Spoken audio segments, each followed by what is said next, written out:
औज़ुबिल्लाहिमिनश्शैतानिर्रजीम बिस्मिल्लाहिर्रहमानिर्रहीम। मेरा नाम मुस्तनसरुल हसन है और आप मेरा यूट्यूब का चैनल देख रहे हैं। बेटा, आज हम लोग एक नया चैप्टर है लीनियर इक्वेशन। इस चैप्टर के बारे में हमारे साथ लीनियर इक्वेशंस जो होती हैं इनको किस तरह सॉल्व किया जाता है, ये 4 मेथड हैं हमारे साथ। इन चारों मेथड को हम इंशाल्लाह एक एक करके अलग अलग वीडियो में इनको डिस्कस करेंगे। तो पहला मेथड है हमारे साथ क्रैमर रूल।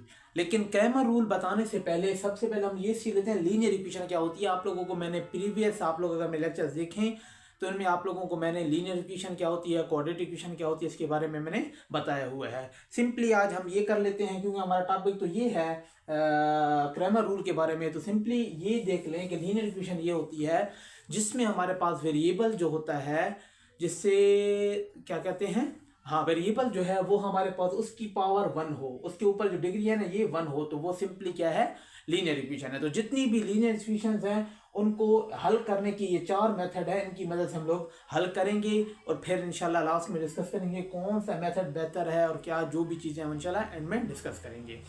तो प्रॉपर हम लेक्चर का स्टार्ट लेते हैं। सबसे पहला है क्रैमर रूल। अभी देखें मेरे पास ये सिस्टम ऑफ इक्वेशंस है ना, ये देखें 1 2 3 इक्वेशंस हैं। x1 plus minus x2 plus 2x3 is equal to 0 के बराबर है। 4x1 प्लस x2 और plus 2x3 is equal to 1 के बराबर है। इस तरह ये तीसरी इक्वेशन भी है। अभी देखें आपके साथ ये x1 x2 x3 इस तरह लिखा हुआ है। आप ऐसे भी कर सकते हैं, x y z भी कर सकते हैं, ठीक है। तो जिस तरह क्वेश्चन हो आप लोगों ने क्वेश्चन से घबराना नहीं है। अच्छा, सबसे अगला स्टेप आप लोगों ने क्या करना है, हम लोग क्रैमर रूल की मदद से सिस्टम ऑफ इक्वेशंस को हल करने जा रहे हैं। तो तवज्जो रखें यहाँ पे। सबसे पहला स्टेप ये है, हमारे पास इक्वेशन बन जाती है ax is equal to B के, ठीक है। इसमें बताता हूँ a क्या है, x क्या है, b क्या है, लेकिन ये इक्वेशन आप लोग बना लें। इसमें हम लोग अब ये जो इक्वेशन है इसको हम लोग मैट्रिक्स की फॉर्म में लिख सकते हैं। फिर मैं बताऊंगा दोबारा आप रिवर्स गियर भी लगा सकते, दोबारा वही शेप भी बन सकेगी।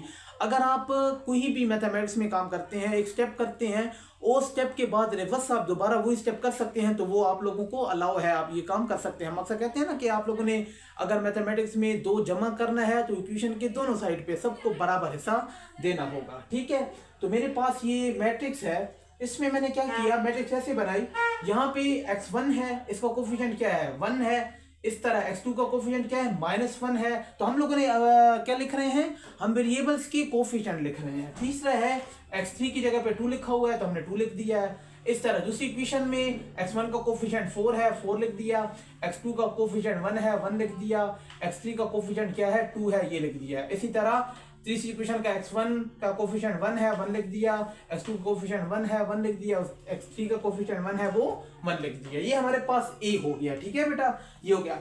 x क्या होगा, x वो वेरिएबल्स होंगे जो हमें इक्वेशन में इन्वॉल्व हैं, जो हमें मतलब क्वेश्चन में दिए गए हैं। तो कौन से वेरिएबल्स हैं, x1 x2 और x3, 3 हमारे पास क्या है, वेरिएबल हैं। और b क्या होगा, b इक्वल के उस तरफ जो कुछ भी लिखा होगा वो b के बराबर होगा। देखिए बेटा, पहले ऊपर 0 लिखा हुआ है तो पहला 0, दूसरा 1 है और तीसरा -1 है। तो ये हमने क्या किया, ये इक्वेशन जो बनाई इसमें हम लोगों ने a की वैल्यू भी ढूंढ ली, x की भी ढूंढ ली और b की वैल्यू ढूंढ ली। ये हमारे पास ऐसे लिखने के बाद हम लोगों ने अगली चीज जो जहन में रखनी है वो ये है कि आप लोगों ने इस जो मैट्रिक्स बन गई है ना, इसका आप लोगों ने ले लेना है डिटर्मिनेंट, ठीक है। डिटर्मिनेंट लेना आप लोगों को मैं प्रीवियस वीडियो में बता चुका हूं। अगर आप लोगों को नहीं पता तो आप प्रीवियस वीडियो देख सकते हैं।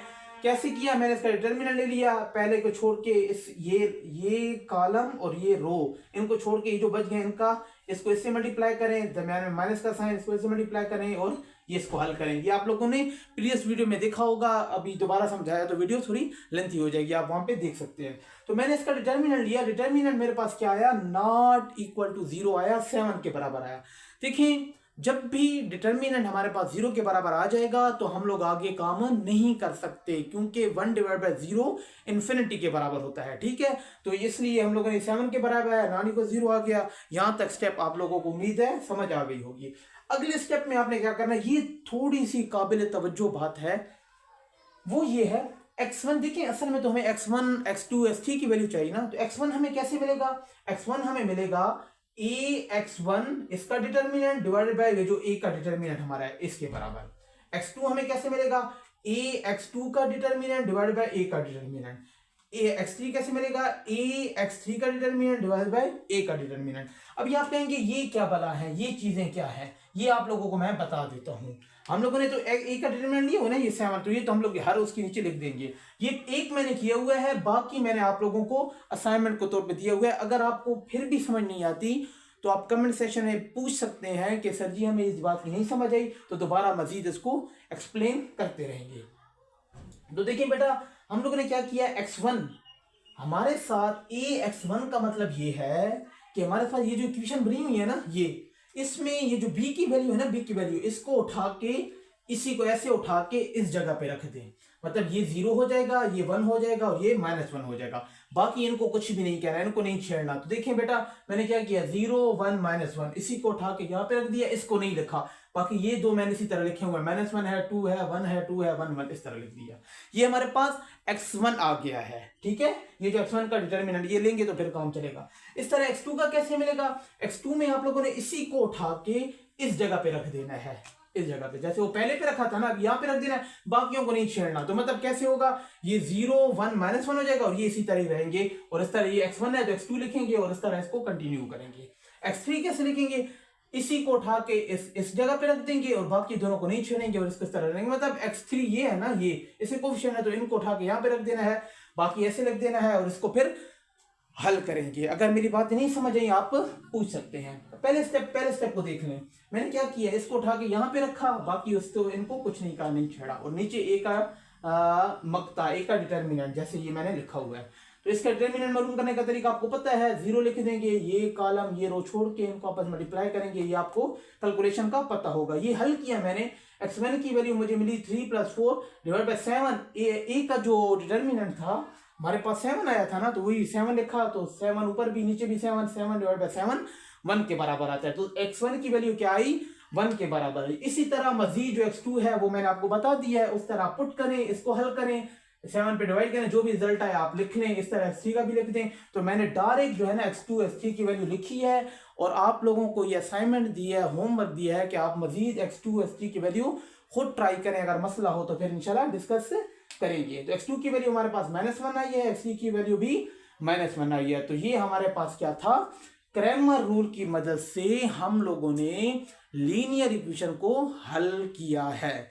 अभी दूसरी बात यह है कि अगर आप यही वैल्यूज यहाँ पे पुट करें और इक्वेशन सेटिस्फाई हो जाए, मतलब x1 की जगह पे जो वैल्यू है 2 3 और यहाँ से भी 0 है, यहाँ पे 0 है, तो इसका मतलब ये है कि आपने जो वैल्यूज निकाली हैं वो ठीक निकाली हैं। और अगर सेम ना आए तो फिर आपकी कैलकुलेशन में कहीं पे एरर है। अगर आपको ये मेरी बातें समझ आई हैं, अच्छी लगी हैं, तो मेरे चैनल को सब्सक्राइब करें, दोस्तों के साथ शेयर करें और अल्लाह हाफिज़।